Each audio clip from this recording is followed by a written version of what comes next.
PYQ SSC GD PYQ practice series. Time waste ना करते हुए चलते हैं अपना सीधे सीरीज की तरफ, क्योंकि टिप्स एंड ट्रिक्स तो आपको वैसे ही सारे मालूम है, जरूरत है प्रैक्टिस की। इसलिए डायरेक्ट देखते हैं अपना पहला क्वेश्चन क्या है। कहा गया हमसे एक गोले की त्रिज्या 6 सेंटीमीटर है।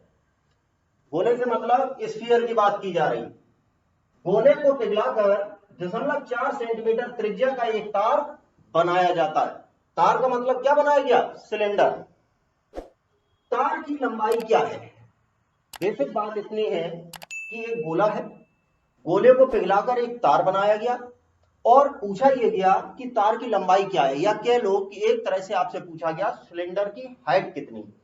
अब हमें मालूम है कि जब हम गोले को पिघलाएंगे और सिलेंडर में बदल देंगे तो क्या इसका वॉल्यूम चेंज हुआ? भाई जितना मेटल था, जितना मेटल गोले में था उतना ही तो तार में पूरा लग गया। दैट मीन्स इन दोनों के जो वॉल्यूम है वो बराबर होने चाहिए। तो देख लेते हैं, हम जानते हैं कि गोले के लिए 4/3 पाई आर क्यूब यही होता है गोले का वॉल्यूम। और जब बात सिलेंडर की गई तो पाई आर स्क्वायर एच। पाई से पाई कट गया। अच्छा हाँ, इसमें एक बहुत अच्छी चीज होती है कि अक्सर गलती पता कहां होती है कि हम लोग होशियारी के चक्कर में देखते हैं एक आर यहां है, एक आर यहां है, काट दो। लेकिन ऐसा मत करना। क्यों नहीं करना? क्योंकि आप ध्यान दीजिए कि ये जो आर है, ये वाला जो आर गिवन है ये किसका है? स्फीयर का, और ये वाला सिलेंडर का। इसलिए आप डिफरेंस बनाने के लिए ऐसा कर लीजिए, वो सबसे बेहतर है, जो आपकी गलती नहीं होने देगा। इसको कर दीजिए RS और इसको कर दीजिए RC। अब आप इसको आपस में नहीं काटेंगे, ये कंफर्म है। देखिए अब रखते हैं वैल्यूज क्या क्या दी गई।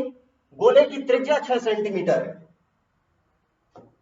4/3 इंटू 6 क्यूब 216। भाई 6 का क्यूब कितना है? 216 इक्वल टू आर स्क्वायर 0.4 का स्क्वायर कर दीजिए तो 4 का स्क्वायर 16, और डेसिमल है तो 4 दो बार डेसिमल तो 0.16 और इंटू एच। हम लोगों को एच ही निकालना है। H equal to 4/3 into 216 into 100/16। अब आपके दिमाग में फिर से चलने लगा होगा कि ये 100 क्यों लिख दिया। तो पहले 100 नहीं समझ में आया होगा, लेकिन 16 लिखते ही आपको समझ आ गया होगा कि ये 100 क्यों लिखा है। क्योंकि हमने ये डेसिमल खत्म किया है तो ऊपर 2 जीरो मल्टीप्लाई कर दिए। कर देते हैं सोल्व। 3 से ये कट रहा है तो 72 बार कटता हुआ दिख रहा है। 4 से ये कटता हुआ सीधा सीधा दिख रहा है 4 बार, और ये 4 से कटता हुआ दिख रहा है 25 बार। 72 इंटू 25 कर दो तो 25 दो 50, 5 कैरी 175, 5 180, 1800 सेंटीमीटर। यही हमारा आंसर हो जाएगा। अच्छा ध्यान दीजिए, आंसर दिए गए मीटर में, आंसर आपका निकल के आया सेंटीमीटर में। तो हम जानते हैं 1 मीटर में कितने सेंटीमीटर होते हैं? 100 सेंटीमीटर। तो 1800 सेंटीमीटर में कितने मीटर बन जाएंगे? 18 मीटर। बस यही हमारा आंसर हो जाएगा। कोई इसमें अलग से कुछ भी काम नहीं किया गया है। देखते हैं अपनी नेक्स्ट कंडीशन क्या दी गई। आपको दिया गया A+B ratio, B+C ratio, C+A equals to 8:7:5 and A+B+C equals to 60, then the ratio of A ratio, B ratio and C is। ध्यान दीजिए, ये जो क्वेश्चन है इनमें थोड़ी सी कैलकुलेशन होती है, लेकिन ऐसा नहीं होता कि वो करने में बहुत टफ है। क्यों थोड़ी सी हो जाती है? क्योंकि A+B, B+C, C+A तीनों के अलग अलग रेशियो दे दिए गए। तो यहीं से शुरू कर दो सीधा सीधा। मान लेते हैं A+B का शेयर कितना है? 8x मान लो, 7x मान लो और 5x। मीन्स हमने अपनी तरफ से इनमें कॉमन अमाउंट x कर दी। रेशियो हटाएंगे तो एक कांस्टेंट लेके आना पड़ेगा, तो वही x ले आए। अब अगर हम करें a plus B, B plus C, C plus A, इन तीनों को जोड़ दो अगर आप, तो 8x plus 7x plus 5x, 8x plus 7x plus 5x कर सकते हैं, कोई दिक्कत नहीं। 2a plus B plus C equal to 8 7 15 5 20x। इसकी वैल्यू हमें ऑलरेडी गिवन है 60, तो यहां से हमें पता चल गया x इक्वल टू 60 इंटू 2 120, 120 को 20 से डिवाइड कर दो मीन्स 6। हमें x की वैल्यू पता चल गई। अब जब x की वैल्यू पता चल गई है तो abc की वैल्यू निकालना कोई टफ काम हमें नहीं लग रहा, कोई टफ क्यों? a plus B plus C equal to 60, जब आपको a plus B plus C की वैल्यू दे दी गई है तो abc की निकाल लेते हैं। कैसे? पहले a की निकाल लेते हैं, तो a इक्वल टू क्या हो जाएगा 60 माइनस बी प्लस सी, यही हो जाएगा। b प्लस सी की वैल्यू है 7x मीन्स 60 माइनस 42, यही बन जाएगा b और c। x ये रही 7x, 7 इंटू 6 मीन्स 42, माइनस कर दीजिए तो ये कितना हो गया 18। ऐसे ही जब हम b की वैल्यू निकालेंगे तो 60 माइनस b निकाल रहे हैं तो ac माइनस करेंगे, यही करना है। तो a और c की वैल्यू कितनी है? ca की वैल्यू हो गई 30, तो 60 माइनस 30 30। ऐसे ही जब c की वैल्यू निकालनी है तो a प्लस बी की वैल्यू माइनस कर देनी है, और a प्लस बी की वैल्यू माइनस कर दो, या यहां से निकाल के कर दो कि 8 6 48, या फिर यहां से कर दो 30 और 18 48, 30 प्लस 18 48, क्योंकि a और b की तो यही है। तो 60 में से सीधा सीधा बेसिक बात इतनी है कि हमें 60 में से कितना घटाना है 48। 60 माइनस 48 मीन्स पर कहा गया एबीसी में रेशियो बताइए, बता दीजिए 18 रेशियो 30 रेशियो 12। कटते हुए दिख रहे हैं एबीसी से आपको? तो हमें 6 से कटते हुए दिख रहे हैं, 3 5 और 2, यही ए वाला हम लोगों का आंसर हो जाएगा। तो कोई भी ऐसी इसमें दिक्कत की बात नहीं थी, जो भी कंडीशन आपको दी गई थी हम लोग सीधा सीधा इसको कैलकुलेट कर देते हैं और हमारा आंसर हमें मिल जाता है 3 5 2, क्योंकि ये 18 30 और 12 6 से कट रहे हैं। देखते हैं अपनी नेक्स्ट कंडीशन। अच्छा, ये तो बहुत ही अच्छा क्वेश्चन है, वो बहुत सिंपल भी है, बिल्कुल कुछ भी नहीं करना है इसमें, बिल्कुल दिमाग लगाने की कहीं से जरूरत नहीं है। क्यों? किसी संख्या को किस संख्या से गुणा किया जाए कि वह संख्या 75% बढ़ जाए। आपको एक जो है इसको 75% बढ़ाना है, और 75% का मतलब हम जानते हैं कितना होता है 3/4, 4 3 7/4। आप किसी भी संख्या में 7/4 से गुणा कर दें, बी वाला 7/4 से गुणा कर दें, वो अपने आप 75% बढ़ जाती है। कैसे? फॉर एग्जाम्पल अपनी बात को प्रूव करके देख लेते हैं। मान लो कोई संख्या है 100, इसका 75% बढ़ाना है आपको, तो ये 175 होना चाहिए। 100 में 7/4 का गुणा करके देखो, 25 25 सत्ते 175, दोनों आंसर सही, मीन्स हमारा आंसर कितना हो जाना चाहिए 7/4। कोई भी उसमें दिक्कत की बात नहीं थी, सीधी सी बात है। संख्या आपको 75% बढ़ानी है, दैट मीन्स कोई भी नंबर आपको 3/4 बढ़ानी है। एक का 3/4 बढ़ाना है तो सीधी सी बात है 7/4 बढ़ जाएगा। तो 7/4 से इंटू कर दीजिए, आपका आंसर आ जाएगा। और वही आपसे पूछा भी गया था कि किस संख्या से गुणा किया जाए, तो 7/4 से गुणा किया जाए, सीधा सीधा आंसर मिल जाएगा। देखते हैं अपनी नेक्स्ट कंडीशन। आपसे कहा गया 14,175 की राशि को ए और बी और सी में 2/3, 3/5 और 5/6 के अनुपात में बांटा गया है। तो ए और सी के शेयरों के बीच में अंतर कितना है? ठीक है, ए बी और सी, 2/3, 3/5, 5/6। अब पहली दिक्कत यहां आ रही है कि ये जो रेशियो हमें दिए गए, ये दिए गए अपॉन में, तो इन्हें पहले परफेक्ट रेशियो में बदल दो। कैसे? 6, 5 और 3 का एलसीएम ले लो, 30। तीनों को 30 से अगर हम इंटू कर दें तो हमें नहीं लग रहा है रेशियो पे कोई विशेष फर्क पड़ता। 10, 6, 5, 20 रेशियो 18 रेशियो 25। अब कहा यह गया आपसे कि 14,175 की राशि को ए, बी और सी में बांटा गया। मींस यही टोटल 14,175 के बराबर है। कर दीजिए इसको टोटल, तो 20 और 25, 45, 45 10 55 8 63, 63 की वैल्यू आपको दे दी गई 14,175। तो एक की वैल्यू 14,175 डिवाइड बाई 63 हो जाएगा कि नहीं? पूछा क्या गया? ए और सी के शेयर के बीच में क्या अंतर है? ए और सी के शेयर के बीच में क्या अंतर है? 5 का। तो आपसे वैल्यू किसकी पूछी गई? 5 की। निकाल दीजिए। कटता हुआ दिख रहा है किसी से? तो बिल्कुल कटता हुआ दिख रहा है, 9 से ही काट दो। 7, और जब इसको काट देंगे तो 9, 9 5 14, 5 45, 6 67, 63, 9 7 63, 4 45, 9 5 45।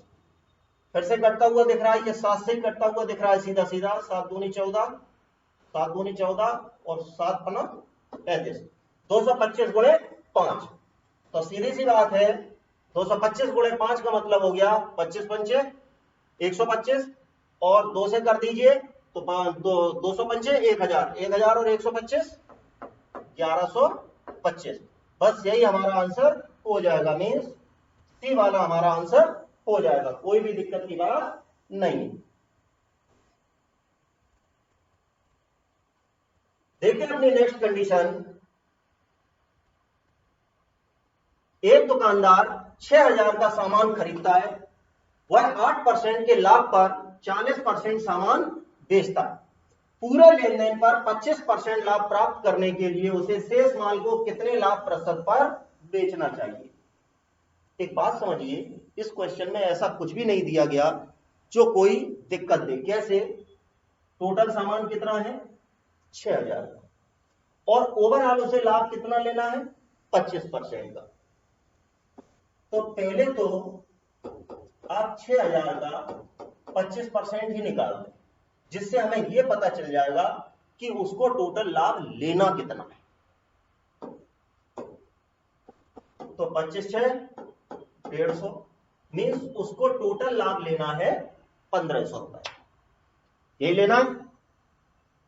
अब कंडीशन समझिए, 8% के लाभ पर 40% सामान बेचता है। 40% इसका मीन्स 2,400 रुपए का सामान वो बेच देता है 8% के लाभ पर। ऐसा इसलिए किया क्योंकि हम लोगों को उसके शेष माल को भी लाभ पर बेचना है। तो यहां से हमें पता चल जाएगा कि उसने कितना लाभ ले लिया है, और जब हमें यह बात पता चल जाएगी कि वो कितना लाभ ले चुका है, तो हम इजीली निकाल सकते हैं कि लाभ कितना बचा हुआ है और कितना परसेंट से हमें लेना है। तो कर दीजिए 24 8 192। अब कंडीशन क्या बची? 40% तो हो गया, बचा कितना? 60%, मीन्स 3600 बचा। और 3600 रुपए पर आपको लाभ कितना लेना है?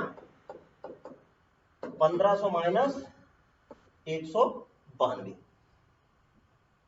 इतना लाभ आपको लेना है 3600 रुपए का।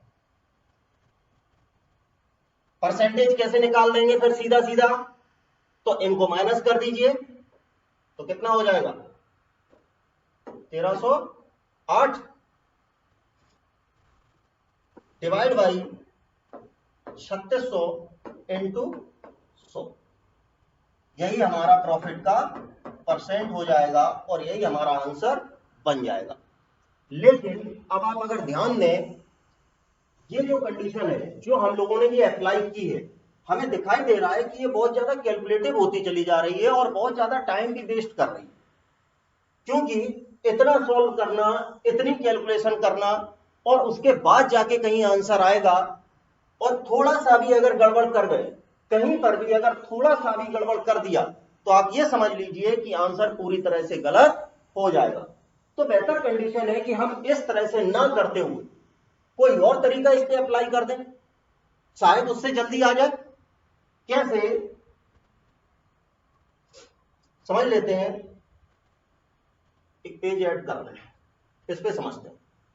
आपको कंडीशन दी गई थी कि 40% एक हिस्सा है जो 8% के प्रॉफिट पर बेचा गया, तो दूसरा हिस्सा 60% का है, इसी का प्रॉफिट परसेंट आपसे पूछा गया, और ओवरऑल आपको दे दिया गया था कि 25% का प्रॉफिट है। यही तो दिया गया था, क्वेश्चन जो आपको दिया गया था वो यही था। अगर हम लोग इसमें एलिगेशन लगा दें तो मुझे लगता है कि उस कैलकुलेशन से जल्दी आंसर आ सकता है। कैसे, देखिए, यहां डिफरेंस निकालो तो 25 माइनस 8 17।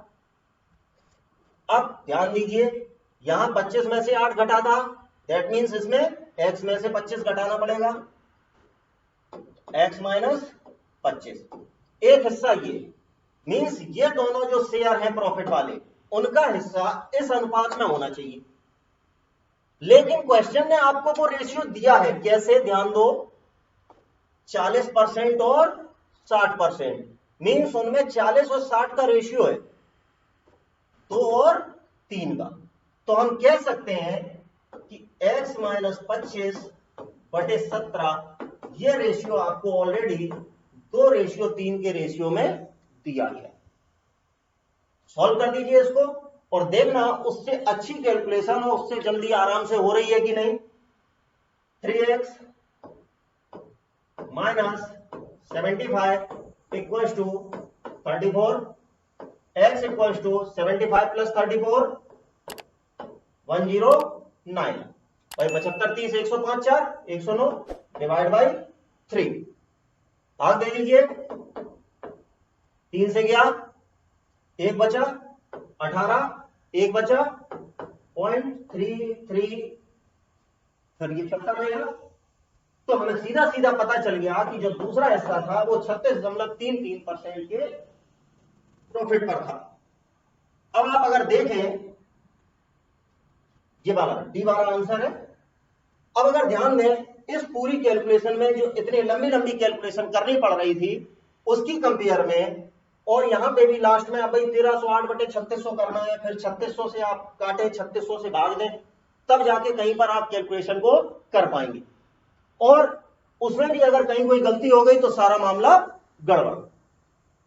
और अगर इस पर ध्यान दें तो यहां पर कोई ऐसी कैलकुलेशन थी ही नहीं जिसको कैलकुलेट करने में थोड़ी सी भी दिक्कत हो। तो बेहतर कंडीशन है कि आप सीधा सीधा एलिगेशन लगाएं और सॉल्व कर दें। नेक्स्ट कंडीशन की तरफ चलते हैं।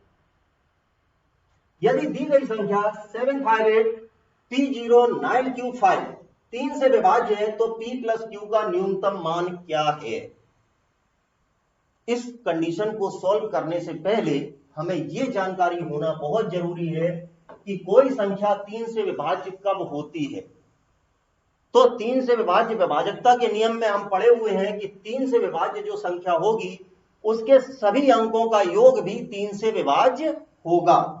तो कर दीजिए, 7 plus 5 plus 8 plus 0 plus 9 plus 5 plus P plus Q, यह भी 3 से डिविजिबल होना चाहिए। जोड़ देते हैं, 7 5 12 8 20 9 29 29 5 34, 34 प्लस P प्लस Q, इसी की वैल्यू हमसे पूछी गई है। अब ध्यान दो, क्या 34 3 से डिविजिबल है? नहीं है। और ये सब प्लस में है, तो 34 से जस्ट आगे ऐसी कौन सी नंबर है जो 3 से डिविजिबल हो सकती है? तो हमें मालूम है वो है 36। ये जो है ये नंबर कितनी बनानी है हमें? 36 बनानी है। अब हमें लग रहा है कि इसमें कुछ भी आपको ऐसा नहीं दिख रहा होगा कि हाँ भाई इसको सॉल्व करने में बहुत टाइम लगना है। कैसे? p plus Q equals to 36 minus 34, that means 2। तो सीधा सीधा है कि p प्लस क्यू का न्यूनतम मान कितना है? तो न्यूनतम मान 2 है। तो जोड़ दो 34 में, 36 बन गया, और जो 3 से डिविजिबल है, दैट मीन्स ये संख्या हमारी पूरी 3 से डिविजिबल हो जाएगी। इसके लिए जरूरी था कि डिविजिबिलिटी का फॉर्मूला या तरीका या मेथड पता हो कि 3 से जब डिविजिबिलिटी चेक करते हैं तो कोई भी नंबर जिसके लिए 3 से डिविजिबल तभी होगी जब उसके सभी अंकों का योग भी 3 से डिविजिबल होगा।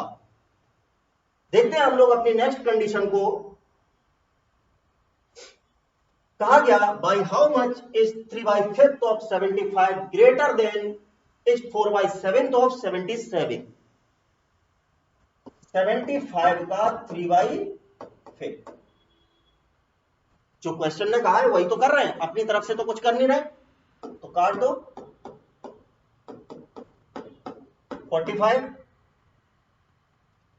4/7 ऑफ 77, 77 into 4/7 that means 44। पूछा क्या गया? अरे यही तो सीधा सीधा पूछा गया, कितना अधिक है, परसेंटेज भी नहीं, केवल ये बताना था 75 का 3/5 77 के 4/7 से कितना अधिक है। तो कितना अधिक दिखाई दे रहा है? कुछ है ही नहीं क्वेश्चन में। और ये 2021 का आया हुआ क्वेश्चन है, आप समझ लीजिए, ये लास्ट ईयर ही आया हुआ एक सीरीज का क्वेश्चन है। इतना टफ क्वेश्चन था, केवल और केवल अगर आप लैंग्वेज को पढ़कर डरने की कोशिश करेंगे तो आप समझ लीजिए फिर मैथ कभी नहीं आनी। अगर मैथ सीखना है या मैथ लगाना है तो जरूरी है पहले खुद के डर को कंट्रोल करते हुए आप केवल क्वेश्चन को एक बार पढ़कर तो देखें। भाई एक बार पढ़कर तो देखें क्वेश्चन क्या है, अपने आप सॉल्व होगा। तो ऐसा कोई काम ही नहीं है कि भाई मैं सॉल्व नहीं हो पाएगी या डर लगता है। तो जिन लोगों को डर लगता है उनके लिए जरूरी है कि वो क्वेश्चन को पहले पढ़ें। देखते हैं next condition. Thank you all, मिलते हैं नेक्स्ट लेक्चर में। बचा हुआ ये क्वेश्चन जो लाइक सब्सक्राइब शेयर ये तो आप खुद भी कर सकते हैं, इसमें हमें बताने की जरूरत नहीं है।